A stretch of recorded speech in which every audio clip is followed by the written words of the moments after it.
गडिंग्लजमध्ये ईव्हीएमवर मतपत्रिका लावण्याची प्रक्रिया सुरू. 206 मतदान केंद्रांसाठी आणि 60 राखीव मशीन तयार.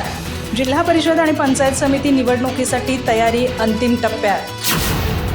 गडिंग्लज तालुक्यातील जिल्हा परिषद आणि पंचायत समिती निवडणुकीच्या पार्श्वभूमीवर ईव्हीएम मशीनवर मतपत्रिका लावून मशीन सेटिंगचं कामकाज आजपासून गडिंग्लज येथील गांधीनगर पॅव्हिलियन हॉलमध्ये सुरू झालं.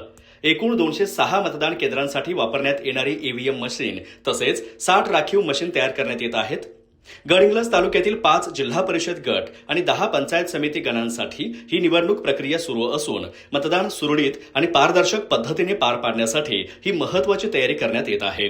निवडणूक निर्णय अधिकारी तथा तहसीलदार ऋषिकेश शेळके यांच्या मार्गदर्शनाखाली हे कामकाज सुरू असून निवडणूक यंत्रणा नियोजनबद्ध पद्धतीने सर्व प्रक्रिया पूर्ण करण्यावर भर देत आहे. अधिक माहिती आणि ताज्या घडामोडींसाठी आजच आमचे चॅनल सबस्क्राईब करा.